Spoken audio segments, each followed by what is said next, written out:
friend. Welcome to Heavy Metal History. How's it going, everybody? Welcome to this episode of the Heavy Metal History Podcast. This is going to be a bonus episode. You guys are going to get 2 episodes this week. One you just got from John Streeter from Coma Cluster Void. This is going to be with Matthias Sollak from the band Harakiri for the Sky. He came on to talk to me about his new album that he did called Arson. It's kind of like a one-man band kind of deal. He does have a vocalist that writes the lyrics and adds that kind of aspect to the band. But other than that, he writes all the guitars, all the bass, all the drums.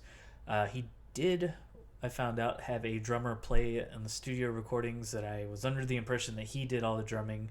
But he had Karim, who is in Decapitated and most currently in Septic Flesh, do the drums. So that was pretty cool to find out.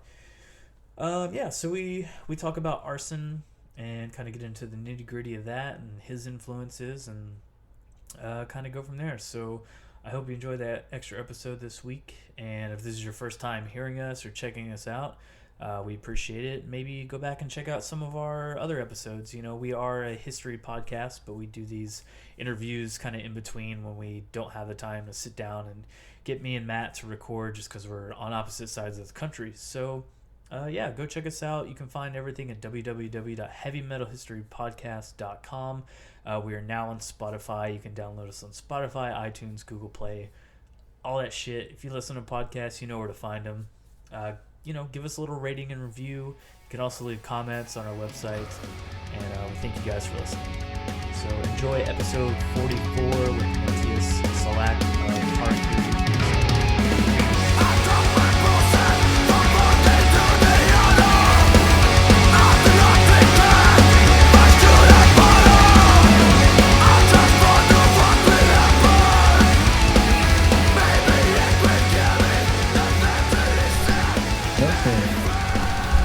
Alright guys, welcome to this week's episode of the Heavy Metal History Podcast. Matt is not joining me today, but I have a guest, Matthias from the band Harakiri for the Sky, and we're going to be talking about his new album Arson, and welcome Matthias. Hello there, great talking with you. Yeah, so the thing we always kind of like to start with, man, what are your inspirations? What are some of the first few heavy metal records that kind of got you into the genre? Well, I can for sure remember my first metal record I listened to. It was like a long time ago. I was 8 years old back then, and my cousin showed me the Harakiri album of In Flames, and I got instantly hooked with the melodies and everything, the intensity of it. That brought me into the whole metal game, I'd say. And then I started to check out like similar releases of other bands, like mostly Swedish Gothenburg melodic death metal and stuff like that.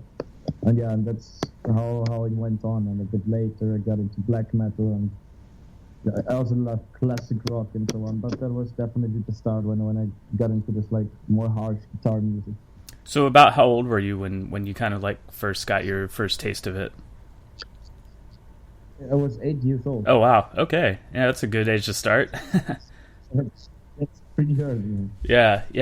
I feel like from your area where you're from, you have such a wealth of, like, good music to really get into at that age. You know, it's such a amazing scene out there with, like, the kind of music that comes from there.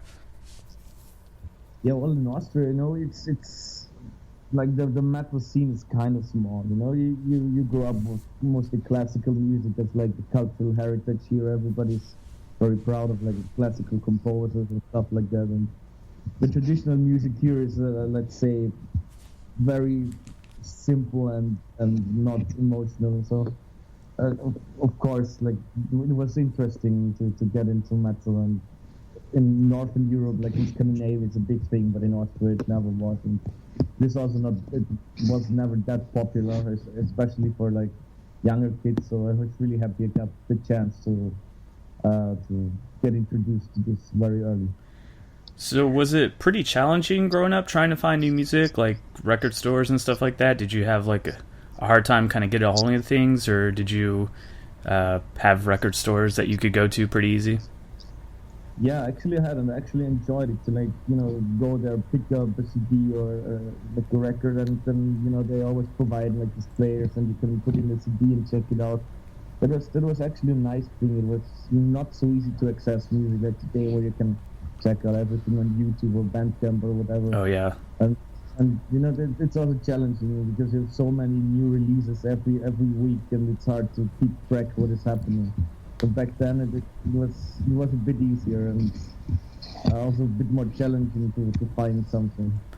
Yeah, you really kind of had to go search back then, because I myself was kind of on the tail end of record stores and CD stores.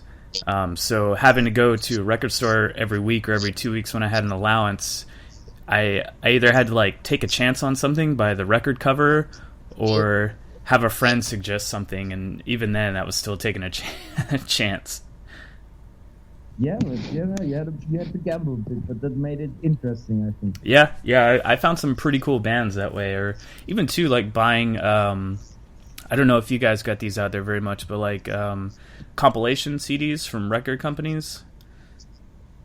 Yeah, we always had like in the magazines where they put like some tracks of new releases on there. Yeah. And of course, when you order that's a mail order, sometimes they put this compilations of record labels on it.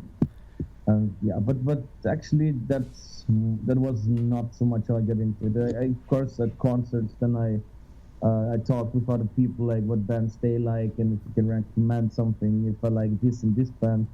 There was always more like interaction with other people that got me into new bands then. Yeah, I have interesting too. Yeah, I have like a little sense of community there, and you can build friendships and get new kind of recommendations that way. Exactly. So what was your first concert actually? What was the first show you went to? First show I went to was actually a punk show when I was like, I don't know, 11, 12 years old, and then shortly after that it was Soilwork and Sudakra, a German band, more like into this melodic death, black and melodic death metal stuff. Mm-hmm. And yeah, it was pretty cool, when you're a tiny boy amongst like tall people back then, with the motivation, standing in the first row, trying not to get like jammed between taller people. It was quite interesting. And now I really enjoy to watch shows from the back where nobody throws the beer out of my hand, and I can actually listen to the music without having to engage in some kids who push each other around. Yeah, I think so. I'm the same way now too. Like I'm usually in the back watching the band, so I can really like take everything in, as opposed to like being out in the crowd and getting rowdy. It's a little too much for me nowadays, but I kind of enjoy it more. I think that's the whole point of seeing a live band play. You want to see how they, put on a show, and like what they're there to do is play their instruments, and just watching it is really, really fun now. Yeah, exactly. I enjoy this more also than having to watch myself not get an elbow in my face or something like that. But that's I don't judge people if they want to go crazy like in front, and everybody should enjoy it in their own way. Oh yeah, absolutely. Fair enough. I prefer to have like a comfortable point and actually see the show. So how old were you when you started playing guitar as well? It seems like you kind of started off pretty young with a lot of stuff. Was that the same case for the guitar as well? Well, my parents made me learn classical guitar, but in the end, I enjoyed it, but I always wanted to like write my own songs. So I think I was like 12 or something when I got my first electric guitar, and then I just got one of these like effect pedals, and one of the cheaper kind, and started with my like very old computer recorder Magic Music Maker with like a step sequencer for drums and shit like that. So on a pretty low level, but at least it was interesting to write your own stuff and hear it then and record and stuff. And around 16 I started my first band with some friends from school, and yeah, that's how it went on. So with your current band Harakiri, was that like a conscious decision to kind of like do everything on your own and have I'm blanking on his name, forgive me, your other partner in the band? Uh, Michael, but we all called him Jimbo. That's Okay. Yeah, was that a conscious decision to have the band that way, where you kind of control all the instrumental stuff and then have him sing it? Yeah, and at first, we're just sitting together, drinking, listening to music, like, and talking about what we actually want, and then we kind of decided on the drunk night, hey, we should do something together. Like, I will send you some songs I wrote, and maybe you have some fitting lyrics. And yeah, I recorded some stuff at home. He made some lyrics, we sat together, recorded his vocals, and found out it matches perfectly. And that's why I knew him since right now it's about 10 years that we know each other. Like, his lyrics reflect him very well, and that's also an interesting part. And I think it fits the music very well. So we recorded 5 songs, and actually we just wanted it for ourselves, but the interest was so high that we released it. That was our first album then. And yeah, from there it went on. People wanted to see us play live, so we got 3 live members as well, and did our first concert end of 2012. Yeah. So after you kind of like learn guitar and stuff, did you have to teach yourself all the other instruments yourself, or did you like take classes to like learn drums and everything else as well? No, I did that everything like on my own, like pretty mediocre everything, but at least, yeah, I have a lot of fun with it. Yeah, I took piano lessons actually for like 1 year or so, but always playing this stuff, this basic stuff, it was not for me. So I'm not a good piano player, but I prefer to do my own stuff instead of like playing things of other people. That was never my thing. Okay. Yeah, I was also lazy always to like practice guitar, so I have no good technique or anything, but it's enough that I want.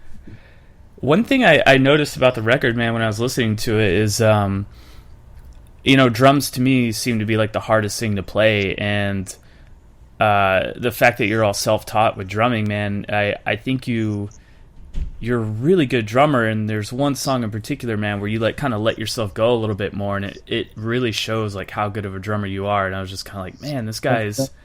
Stopped you because on the new album I didn't play drums. Oh, you didn't? No, that was the first time we got a like guest session musician. Oh. Septic Flash. Yeah, I wish I would play like him. Oh my god, holy shit!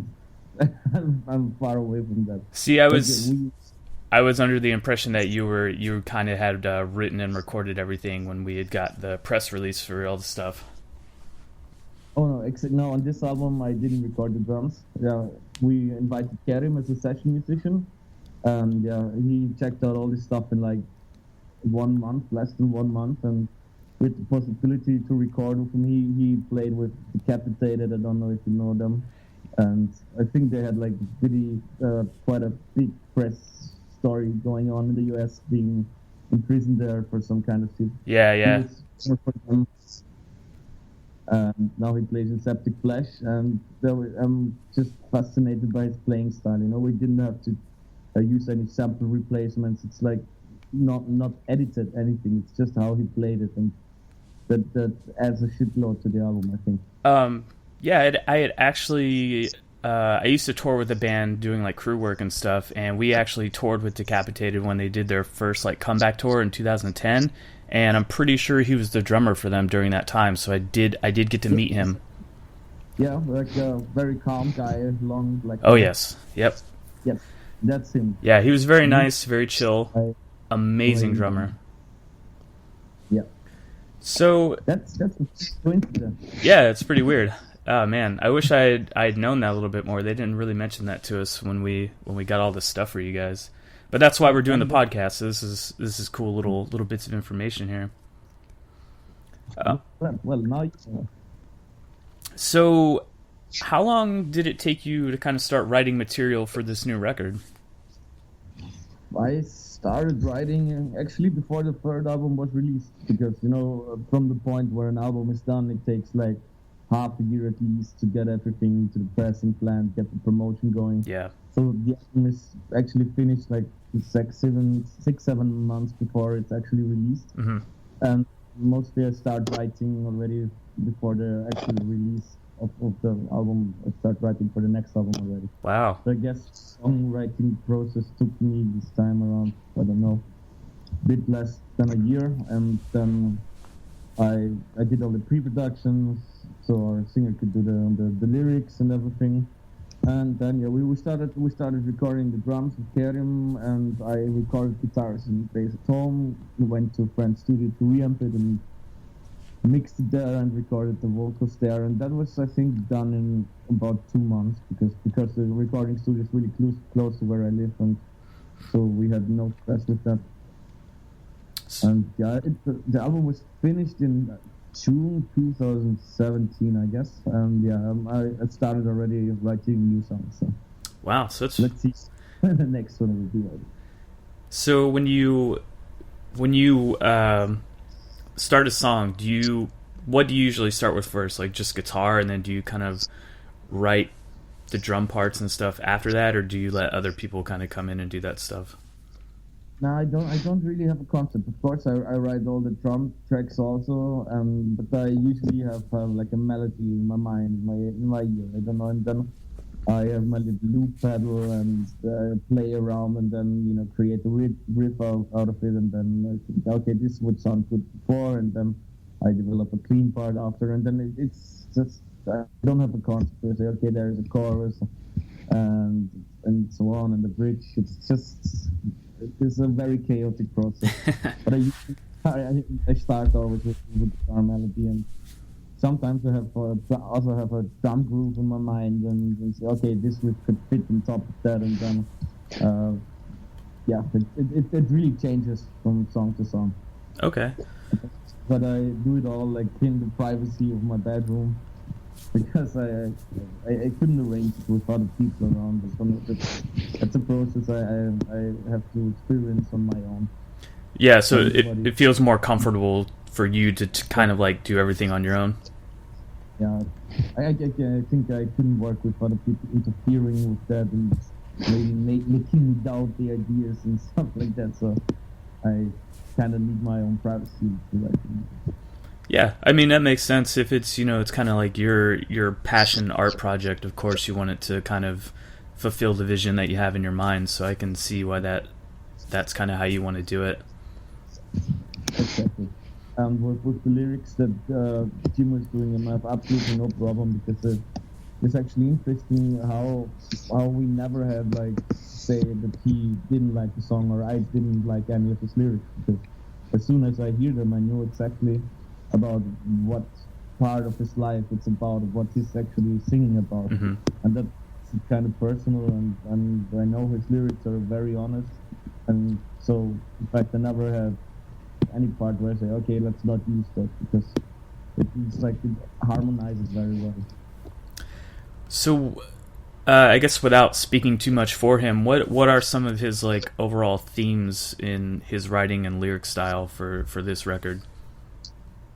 Yeah, he for this record especially, it's a lot about like family issues and like past relationships that are often very complicated, estrangement. He's a very like interesting person. Mm-hmm. So if you would meet him and spend time with him, it would maybe help you also understand the lyrics even better. But on the other hand, I think it's written in a way that many people can relate to them, even though they didn't experience exactly what he did, but like similar things, and that's why I think the lyrics are pretty good that he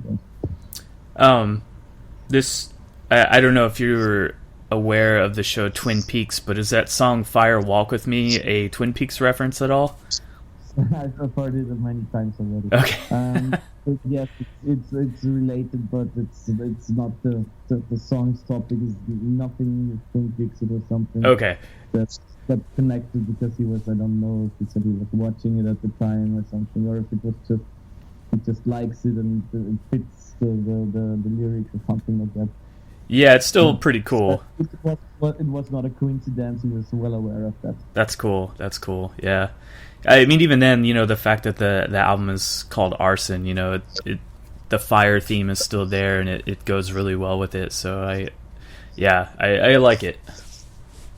Yeah, he has like a lot of references and like metaphors, like the Wahntraum. It was a lot with water and everything. Here we have it with fire, like with everything like burning down the past, but also like the cleansing spirit of the fire. It can actually, I don't know, you can interpret it in many ways, but I guess it kind of works. So, by the time you're ready to record and everything, and you go to have everything started, are you like completely done with the song, or do you like end up tweaking stuff a little bit once you're kind of ready to record, or is it just kind of like ready to go? I do all the pre-productions completely at home always, so that's when I like figure out like if some additional melodies or if I want to change some drum fills or everything. But after the pre-production process, like everything is usually completely ready. Nice. Okay. So what's your guitar kind of setup? Like, what do you play? What's your gear? Well, I use different guitars. For example, when we fly somewhere, I always try to bring a bit cheaper guitar. I have like a Fender Jim Root signature that I got pretty cheap secondhand. Nice. Because you know, all the airlines, they are not they're not caressing the instruments. They're just throwing them around, and I had some problems before with that. So I always try to bring a cheaper guitar. And yeah, when we go on tour, I mainly play an FTN Mythic. It's like a Japanese guitar. It's the factory where they also build the Ibanez Prestige models, but it's kind of their own like brand now. Okay. And I also have a Golden from Canada that I really like to play. It actually really changes what I'm in the mood for. Yeah, so you have like a plethora of like kind of cool guitars to choose from and everything.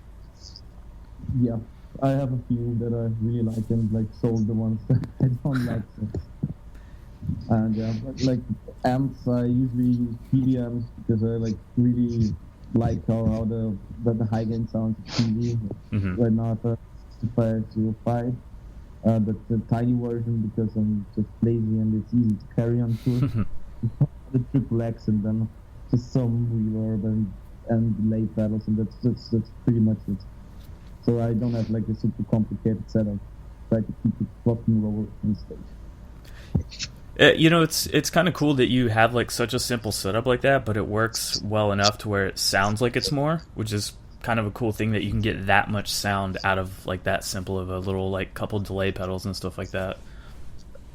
Yeah, it's just, you know, the playing style is most important, and it also has to work if like. If you don't have an effect board handy or so, but of course it adds something, you know. So reverb is super important for the kind of leads that I play, and delays, yeah, can be nice for the clean parts, but it also works without in the worst case. So when you're recording stuff, do you like to go for more of a live sound, or do you do like some overdubs on something? I mean, obviously you have to do some overdubs since you're the only guitar player, really, but how does that translate to recording versus the live sound? When I record my tone, I just go with the X effects, record the DIs, and then go to the studio to reamp. And then it's actually like when I have different amps to choose from, I just check what sounds best for the recording. And usually go for the rhythm guitars with like low gain, just play it like tight as possible and double it up with like two different amp sounds, and that's how you get like really nice rhythm guitar sound. Also like you have to, the key is having like a really good bass sound, slightly distorted, that like adds up to the rhythm guitar, and then it sounds massive. And just not using too much gain on the rhythm guitars. So yeah.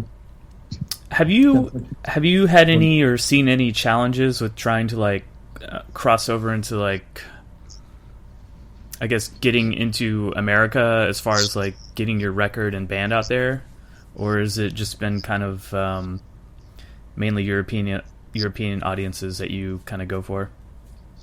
No, actually, we try to get the music to people from everywhere. So we recently opened a US store as well, I think 2 weeks ago. Nice. So you can order stuff directly from there, so the shipping costs will be cheaper than from Europe, it's always kind of expensive to order vinyls, especially like when it's like a heavier package or something. Yeah.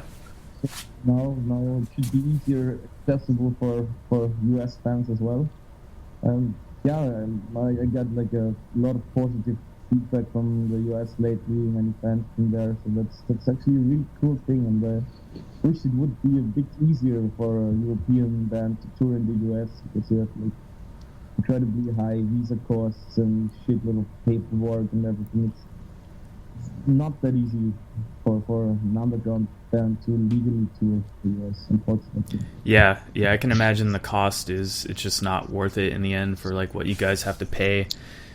And I mean, on top of that, the one thing I noticed too, like from touring, is like it seems like European audiences care more about music and live shows, whereas like over here, it feels like metal fans especially are like really jaded on shows and like what bands to go to see, because it's just so flooded with constantly touring, whereas like I feel like European audiences don't get as much bands as we do over here, if that makes sense.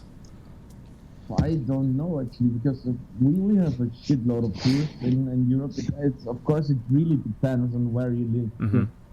Parts are more complicated to tour if you're on tour with a nightliner and you want to do a show in south of Italy. You have not much to connect to, and then the buses cost a lot per day, and you have to always plan a routing that somehow keeps the costs low and do like as many shows as possible.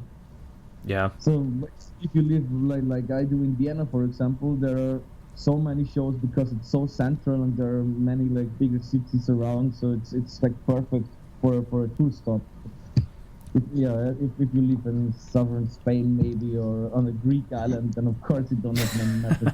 Then we're super excited if the concert happens. But on the other hand, in some other cities, I don't know if it's Berlin or London or Vienna, people have to choose between 10 shows a week. Of course they are less excited about this stuff, but I think it's only natural. I don't know how the situation is in the US because I've never been there, but imagine maybe in bigger cities it's the same. Yeah, it was just something I kind of noticed, that like the fans are more appreciative of the music that they get, whereas like here it doesn't really feel like that. People kind of take it for granted because we get it all the time. That was just kind of my observation between the two. Yeah, that might be right. So if you experience this like that, then I can say I think the same about some European countries. Okay, yeah. They're like super motivated, they go crazy. When we played in Russia, they're like 300 people sound like 1,000 people. It's absolutely amazing. When you're in some cities in Austria, I don't know, or the Netherlands, and people are just like boring there sometimes. Not always. I don't want to like have any stereotypes towards certain countries now, but yeah. Especially in Austria, maybe they really just like to be quiet and enjoy. Why not? But it's like you can see the difference sometimes. Yeah. So what are some, if any, bands, like newer bands that you're kind of into nowadays? What kind of music do you listen to? Maybe not even metal, just kind of stuff that you're into. Well, like a lot of like singer-songwriter stuff, indie rock, alternative rock. There are like many things I enjoy. Even like this like retro classic rock stuff. There are many good bands like, I don't know, Witchcraft or Blood Ceremony, Just and the Ancient Ones, this kind of stuff. Mm-hmm.